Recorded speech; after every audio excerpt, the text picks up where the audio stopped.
जय हिंद साथियों। स्वागत है आप सभी का हमारे YouTube चैनल ज्ञान आरबीएल में। दोस्तों, आपको पता है कि हम UP triple S C PET की क्लासेस रेगुलर लेकर के आ रहे हैं और इसमें हम देख रहे हैं हिस्ट्री। और आपको बता दें कि हिस्ट्री की ये 8वीं क्लास है। क्या है? 8वीं क्लास। और आज हम देखेंगे थानेश्वर का इतिहास यानी पुष्यभूति वंश, जिसका दोस्तों मेन कैरेक्टर कौन होगा? हर्षवर्धन। यानी आज हम इस वीडियो में हर्षवर्धन जी के बारे में पढ़ने वाले हैं। ठीक है, अब देखिए शुरू करते वीडियो। उसके पहले मैं आपको बता दूं कि जो साथियों हमने क्लासेस शुरू की उसका हमने एक प्लेलिस्ट बना दिया है पेड 2025 क्लासेस के नाम से। जाकर के यहाँ पे सारी वीडियो आपको लगी हुई मिलेंगी, जाकर के देख लीजिए, अच्छे से तैयारी कर लीजिए। ठीक, इसके अलावा दोस्तों स्टैटिक जीके 3.0 के नाम से हमने यूपी पुलिस यूपीएसआई के लिए शानदार तरीके से दोस्तों अपडेटेड क्लासेस दी हुई हैं, इसको जाकर देख लीजिए। यूपी पुलिस के लिए करंट अफेयर पढ़ाया है दोस्तों उत्तर प्रदेश का, तो जाकर के आप देख सकते हैं। ठीक है, तो मेरे साथियों देखिए हम आपके पेड की जो हिस्ट्री की क्लासेस चल रहे थे, तो इसमें देखिए हमने कौन कौन से टॉपिक देख लिए हैं। देखिए पहले वीडियो हमने इतिहास का परिचय देखा था, दूसरे में हमने सिंधु घाटी सभ्यता देख ली, तीसरे में वैदिक संस्कृति, चौथे में दोस्तों बौद्ध धर्म, पांचवें में जैन धर्म, छठे में मौर्य वंश, सातवें में हमने गुप्त वंश के बारे में देखा। अब की दोस्तों आज 8वां वीडियो आप हर्षवर्धन के बारे में देख रहे हैं इस वीडियो में। और दोस्तों अगर आपको पेड की पीडीएफ चाहिए, मतलब पीडीएफ बैच चाहिए दोस्तों, तो आप ले सकते हैं। आपको बता दें कि ये पीडीएफ बैच हमारा पेड का है। देख सकते हैं दोस्तों कि आपको UP triple S C PET 2025 के पीडीएफ नोट्स मिल जाएंगे। इन सभी टॉपिक्स के पीडीएफ होंगे, ये 8 टॉपिक्स के। ठीक है, तो दोस्तों ये कहाँ मिलेगा? तो साथियों हमारे ज्ञान आरबीएल ऐप पर मिलेगा। देखिए इसमें आपको टॉपिक वाइज पहले पीडीएफ लगी हुई मिलेगी, फिर उसके बाद दोस्तों जब ये टॉपिक्स समाप्त हो जाएंगे सारे, फिर इनको एक में मर्ज कर देंगे। ठीक है, तो दोस्तों ये ऑफर 100 बच्चों के लिए, प्रथम 100 बच्चों के लिए 111 रुपये था, मगर दोस्तों अब 100 बच्चे कंप्लीट होने पर दोस्तों इसके प्राइस थोड़ा इंक्रीज कर दिए गए हैं और बहुत ही जल्द दोस्तों 199 रुपये भी कर दिए जाएंगे। तो अगर आप चाहते हैं लेना तो ले सकते हैं, ज्ञान आरबीएल ऐप डाउनलोड कर लीजिएगा, ठीक, जिसका लिंक नीचे दिया हुआ है। ठीक है, जैसे दोस्तों आप प्ले स्टोर से ज्ञान आरबीएल ऐप डाउनलोड करेंगे दोस्तों इस तरीके से खुलेगा और ई बुक्स वाले कॉलम पे जाइएगा। वहां जैसे जाएंगे दोस्तों ये देखिए ये पहला ही आपको दिख जाएगा UP triple S C PET 2025 के नाम से पीडीएफ बैच। ठीक है, 111 रुपये अभी दिखा रहा है दोस्तों, इसके प्राइस इंक्रीज होने वाले हैं। ठीक है, करंट अफेयर 25 रुपये में, जनहित याचिका होगा दोस्तों, कंप्यूटर ई बुक मिल जाएगी 99 की यूपी ट्रिपल एस सी सभी एग्जाम्स के लिए, हिंदी की बुक्स मिल जाएंगी। और दोस्तों उत्तर प्रदेश स्पेशल बहुत ही अपडेटेड तरीके से इसको हमने तैयार किया है। स्टैटिक जी के दोस्तों यूपी पुलिस यूपीएसआई के लिए रामबाण है, इसे लेकर के देखिए सबको लेकर के आप प्रिंट भी करवा सकते हैं। इसके अलावा इतिहास हो गया, भूगोल हो गया, सब कुछ मिल जाएगा। चलिए दोस्तों शुरू करते हैं वीडियो को। तो साथियों आज हम देखेंगे थानेश्वर का इतिहास। थानेश्वर का इतिहास, पुष्यभूति वंश। दोस्तों इसका जो मेन कैरेक्टर है वो कौन है साथियों? तो वो हर्षवर्धन है। ठीक है, बहुत सही क्वेश्चन पूछाते हैं इससे, तो याद रखिएगा। चलिए तो देखते हैं थानेश्वर का इतिहास। थानेश्वर का इतिहास दोस्तों किस वंश से संबंधित है? तो पुष्यभूति वंश। किससे? पुष्यभूति वंश। ठीक है, तो चलिए पुष्यभूति वंश के बारे में पहले थोड़ा जानते हैं। आपको बता दूं दोस्तों कि जो पुष्यभूति वंश है दोस्तों, इसके बारे में थोड़ा सा आपको जानकारी ले लेनी चाहिए। क्या है दोस्त जानकारी दोस्तों? तो आपको बता दें इस वंश के संस्थापक पुष्यभूति ही थे। ठीक है, यानी पुष्यभूति के नाम पर ही दोस्तों इस वंश का नाम पुष्यभूति वंश पड़ गया। ठीक है, तो याद रखिएगा कि इस वंश के संस्थापक पुष्यभूत था, इसी के नाम पर यह पुष्यभूति वंश के नाम से विख्यात हो गया। और याद रखें दोस्तों यहाँ आपके लिए इंपॉर्टेंट चीज है क्या, कि पुष्यभूत ने गुप्त राजाओं की दुर्बलता का लाभ उठाकर, जो अभी गुप्त शासन पढ़ चुके हैं, उन राजाओं की दुर्बलता का लाभ उठाकर पूर्वी पंजाब, यानी जिसको अब हरियाणा कहते हैं, पहले पूर्वी पंजाब था, में अपनी सत्ता स्थापित कर ली और थानेश्वर को दोस्तों अपनी राजधानी बनाई। इसलिए इसको थानेश्वर का इतिहास के नाम से जानते हैं। तो ये काम किसने किया? पुष्यभूति वंश। पुष्यभूति वंश की राजधानी क्या थी ये भी पूछा जाता है, थानेश्वर थी। ठीक है, तो पहले दोस्तों पुष्यभूति वंश के पहले राजा पुष्यभूति होते हैं, जो कि इसके क्या होते हैं दोस्तों? संस्थापक होते हैं। फिर उसके बाद नरवर्धन आते हैं, वो राज करते हैं। फिर उसके बाद दोस्तों राज्यवर्धन प्रथम आते हैं और फिर आते हैं आदित्यवर्धन। ठीक है, इसके बाद दोस्तों कौन राजा आता है? तो इसके बाद आते हैं प्रभाकर वर्धन। ठीक है, देखिए जो चीज इंपॉर्टेंट है मैं उसके बारे में बता रहा हूँ, इनके बारे में ज्यादा इंपॉर्टेंट नहीं है, इसलिए इनको मैं स्किप कर रहा हूँ। ठीक है, फिर उसके बाद दोस्तों आएंगे प्रभाकर वर्धन। अब यहां से आपकी रियल स्टोरी शुरू होगी। ठीक है, प्रभाकर वर्धन की बात कर लें तो पुष्यभूति वंश का वास्तविक संस्थापक कौन था? प्रभाकर वर्धन। ठीक है, देखिए पुष्यभूति का संस्थापक कौन थे? तो पुष्यभूति थे, मगर वास्तविक संस्थापक पूछा जाए तो वो कौन होंगे? प्रभाकर वर्धन। ठीक है। इनकी बात करते हैं दोस्तों, तो इनके 2 पुत्र और 1 पुत्री होती है। 2 पुत्र 1 पुत्री। पुत्री का नाम होता है राजश्री, जिसका विवाह ये मौखरी वंश के नरेश थे ग्रह वर्मन से करवा देते हैं। कौन? प्रभाकर वर्मन की पुत्री राजश्री का विवाह किससे होता है? मौखरी नरेश ग्रह वर्मन से। और इनके 2 पुत्र होते हैं राज्यवर्धन और मेरे साथियों हर्षवर्धन। तो अब हर्षवर्धन के बारे में पढ़ेंगे। हर्षवर्धन के पिताजी का नाम क्या है? प्रभाकर वर्धन, भाई का नाम राज्यवर्धन और बहन का नाम राजश्री है। ठीक है, समझ गए? चलिए अब साथियों शुरू होता है हर्षवर्धन का इतिहास।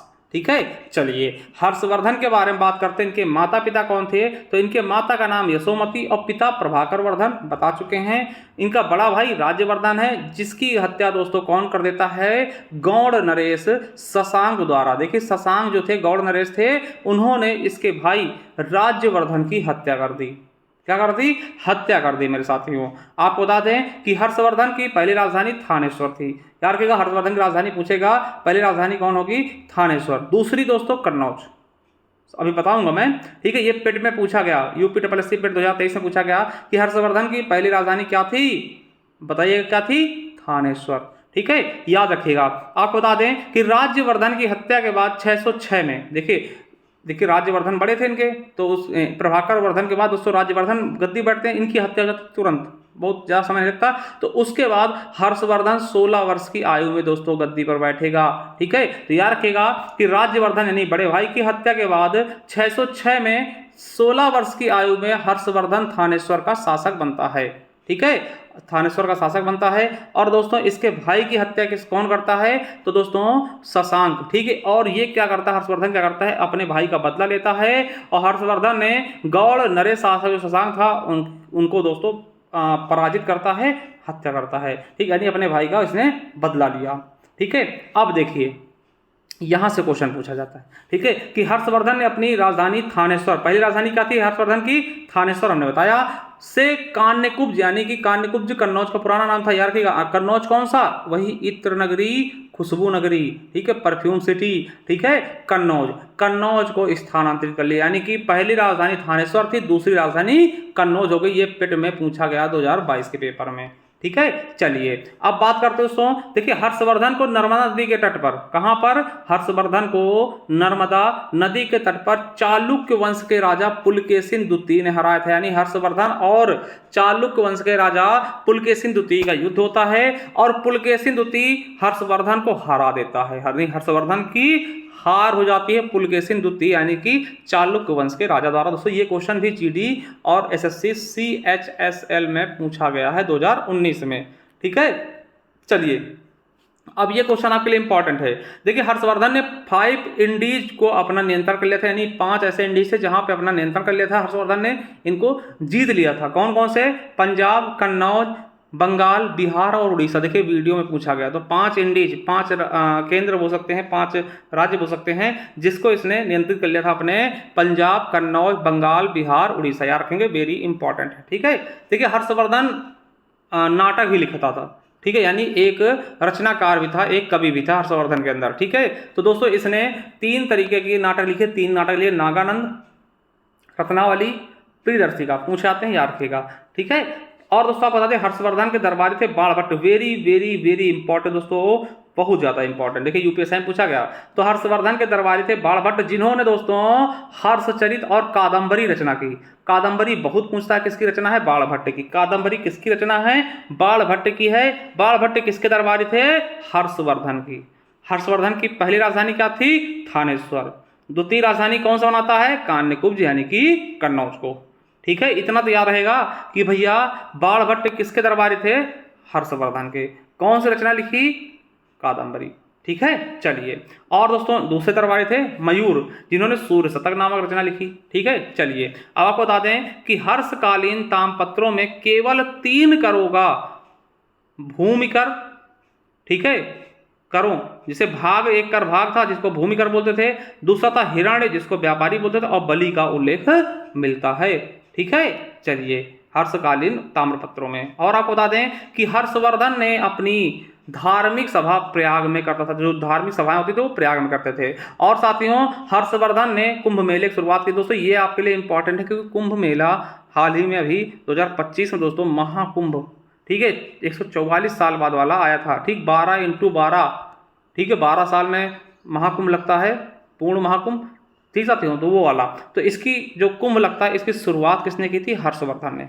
ठीक है, तो हर्षवर्धन ने कुंभ मेले की शुरुआत की थी। आपको पता है कि जब दोस्तों सागर मंथन से अमृत निकला था तो जो कलश था दोस्तों, कलश निकला था, उसे दोस्तों देवताओं और असुरों के बीच में झगड़ा होता है, जिससे 4 जगह दोस्तों उसके कुछ बूंदें टपकती हैं, वहीं पर दोस्तों कुंभ मेला लगता है पौराणिक कथाओं के अनुसार। ठीक है, चलिए, तो साथियों पहला है जो कुंभ मेला शुरुआत इसी ने करवाई थी। पहला कुंभ मेला कहाँ लगता है? प्रयागराज में, संगम पर, ठीक है, उत्तर प्रदेश में। संगम कौन कौन से? तो दोस्तों गंगा, यमुना और पौराणिक सरस्वती के संगम पर लगता है। ये यूपी पुलिस में पूछा जा चुका है। ठीक है, दूसरा दोस्तों कुंभ मेला कहाँ लगेगा? हरिद्वार, गंगा नदी किनारे, उत्तराखंड में। ठीक है, कहाँ पर? उत्तराखंड में। ठीक है, तीसरा मेरे साथियों नासिक में लगता है, गोदावरी नदी किनारे, महाराष्ट्र में पड़ता है। चौथा उज्जैन में, क्षिप्रा नदी किनारे, मध्य प्रदेश में पड़ता है। ठीक है, यानी 2 जगह गंगा नदी किनारे लगेगा, एक प्रयागराज में क्योंकि संगम है, गंगा है फिर भी, ठीक है, दूसरा हरिद्वार में। ठीक है, हरिद्वार दोस्तों उत्तर प्रदेश, हरिद्वार प्रयागराज, सॉरी, उत्तर प्रदेश, उत्तराखंड, महाराष्ट्र, मध्य प्रदेश में। ठीक है, अब देखिए इसका निर्धारण कैसे होता है। ऐसे थोड़ी कुंभ मेला कहीं भी लगा दिए, कैसे भी लगा दिए। इसका निर्धारण बृहस्पति के अनुसार करते हैं। देखिएगा कि महाकुंभ मेले की स्थिति भौगोलिक रूप से सूर्य, चंद्रमा और बृहस्पति की स्थिति का अध्ययन करने के बाद ही निर्धारित किया था। ये आपके यूपी SSSC पेट में पूछा गया, यानी बृहस्पति ग्रह को ही बहुत अच्छे से देखा जाता है, जिसके कारण दोस्तों ये कुंभ मेला का आयोजन होता है। ठीक है, चलिए, अब दोस्तों हर्षवर्धन के समय ह्वेनसांग चीनी यात्री आया। वेरी वेरी इंपॉर्टेंट, देखिए पेट में पूछा गया, जीडी में पूछा गया, यूपीएसआई बहुत जगह पूछा गया। ठीक है, तो याद रखेगा कि हर्षवर्धन के समय में ह्वेनसांग, देखिए हाथ से हर्षवर्धन, हाथ से ह्वेनसांग। ठीक है, तो चीनी यात्री ह्वेनसांग किसके दरबारी था? किसके दरबार में आया था? तो हर्षवर्धन के। ठीक, इन्हीं के काल में आया था। आप बता दें कि हर्षवर्धन ने कश्मीर के आक्रमण पर, ठीक है, हर्षवर्धन ने कश्मीर में आक्रमण कर वहां से बुद्ध का दांत कन्नौज के निकट संघाराम में स्थापित किया। दोस्तों याद रखेंगे, ठीक है, कौन? हर्षवर्धन ने। अब देखिए जो ह्वेनसांग आया था उसके बारे में देखिए उसने क्या बोला है, क्या कहा है, तो इसके बारे में देखते हैं। देखिए ह्वेनसांग 630 से 645 तक रहा, 15 वर्ष भारत में रहा। इसे यात्रियों का राजकुमार कहते थे, वर्तमान शाक्य मुनि कहते थे। किसको? ह्वेनसांग को वर्तमान शाक्य मुनि और यात्रियों का राजकुमार कहते थे। क्वेश्चन पूछा गया यूपीएसआई में। आपको बता दें कि 18 महीने तक नालंदा में महायान शाखा का अध्ययन किया। उस समय जो नालंदा के कुलपति थे वो दोस्तों शीलभद्र जी थे। कब? जब ह्वेनसांग 18 महीने तक नालंदा में रहा था। ठीक, अभी आपको पता नालंदा यूनिवर्सिटी का इनोवेशन हुआ था, दोबारा दोस्तों इसको शुरू करने का प्रयास किया गया है। कहाँ पर है? बिहार में। ठीक है, अब देखिए ह्वेनसांग की पुस्तक का नाम क्या था? CU। ठीक है, और दोस्तों इसने हर्षवर्धन की सेना को चतुरंगड़ी कहा। क्या बोला दोस्तों? ह्वेनसांग ने हर्षवर्धन की सेना को चतुरंगड़ी कहा। ठीक है, और ह्वेनसांग ने हर्षवर्धन को शिलादित्य कहता था। क्या कहता था? शिलादित्य नाम से पुकारता था। ठीक है, मतलब इनका नाम शिलादित्य लिखा। ठीक है, चलिए, ह्वेनसांग के अनुसार हर्षवर्धन ने उत्तरी भारत के 5 राज्यों को अपने अधीन किया था। ये 5 राज्य कौन से थे? उड़ीसा, मिथिला, गौड़ यानी बंगाल, कन्नौज और पंजाब थे। Very very important. ठीक है, आई होप दोस्तों हर्षवर्धन संबंधित सारी चीजें समझ गए होंगे। ठीक है, बहुत अच्छे से सारी चीजें आप समझ रहे होंगे, बिल्कुल आसान तरीके से और एकदम स्पष्ट तरीके से। देखिए इससे ज़्यादा मैं कहता हूँ दोस्तों, देखिए सिंपल तरीके से आप पढ़िए और भाई थोड़ा सा चैनल को सपोर्ट करिए, सब्सक्राइब करिए, शेयर करिए, थोड़ा सा व्यूज़ वगैरह आए जब थोड़ा ज़्यादा अच्छा लगता है ना, मोटिवेशन मिलेगा। चलिए साथियों, जिनको चाहिए हमारी ये PDF नोट्स, ठीक है, जो हम पढ़ा रहे हैं दोस्तों पेट का, तो दोस्तों आपको हमारे ज्ञान RVL ऐप पर मिल जाएगा। जा करके लिंक डिस्क्रिप्शन में होगा, वहाँ जा करके देख सकते हैं, ले सकते हैं। इन 8 टॉपिक्स का आपको PDF बैच मिल जाएगा। ठीक है, इन्हें प्रिंट भी करवा सकते हैं निकाल के। ठीक है, और दोस्तों प्ले लिस्ट हमने बनाई हुई है पहले से ही, जा करके जो बच्चे पहली बार जुड़े वो जा करके प्ले लिस्ट पे देख सकते हैं। स्टैटिक GK भी पढ़ाया है, सारी चीज़ें आपको मिल जाएंगी। चलिए दोस्तों, थैंक यू, मिलते हैं नेक्स्ट वीडियो, तब तक के लिए जय हिंद, जय भारत।